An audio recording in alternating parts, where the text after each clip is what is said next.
わ、すごい。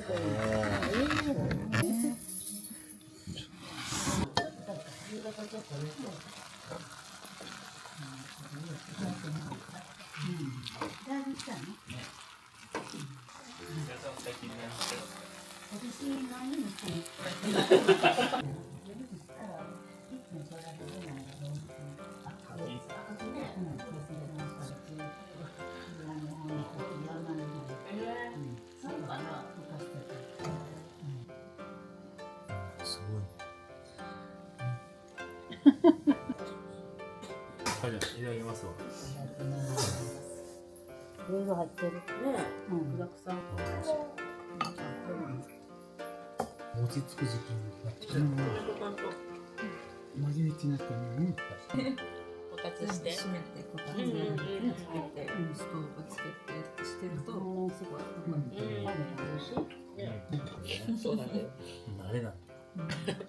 だんだんうちも暖房器具年々ちっちゃくなってそうそうそうそう。最初ドーンめっちゃ食べてるくらちゃん。うん、死んだ。ね。食べないな。マジのソースね。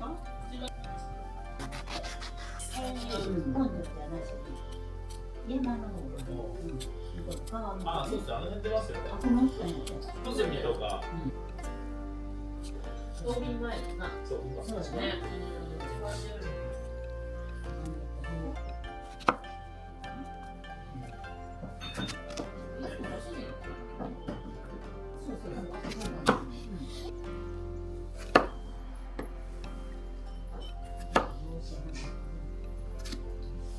多いですね。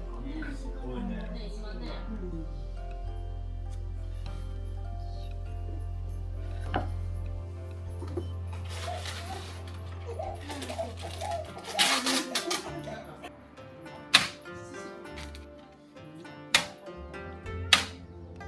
屋根が島工場だから。煙突の客に入ってこない。一瞬で消えるからさ。紅葉時で大変だし。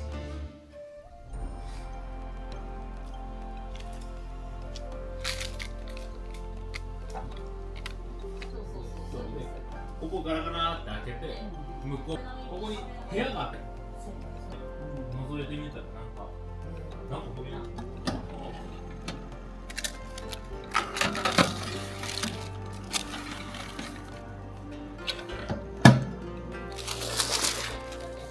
こに部屋が。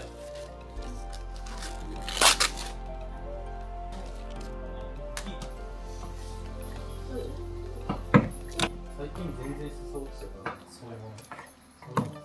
よくそんなところで寝れましたね。しかも羽毛じゃなくてコットンの寝技のことも全然やはりみんな紅白の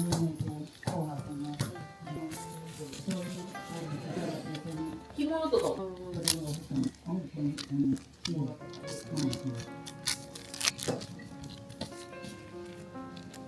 週末やったら私らの大家族にしたらちっちゃかったですか。確かにだってなんか立派になったなっていう感覚なんですよ。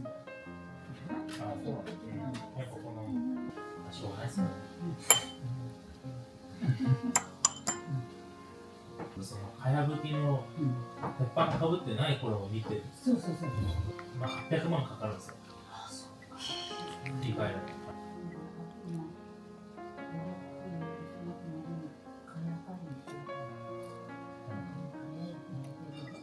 今蚊帳あれですよね。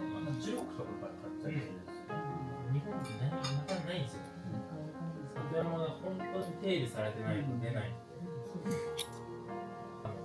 ススキとかじゃダメなんですか。蚊帳じゃないといけない理由が。一番硬くて油分が。なんかこのかやぶきをよく見るとね、3層ぐらい。やっぱクラちゃんに吠えてるね。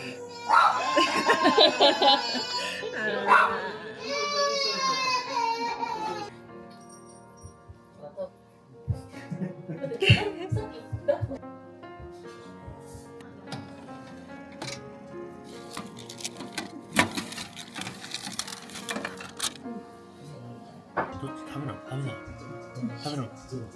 柿。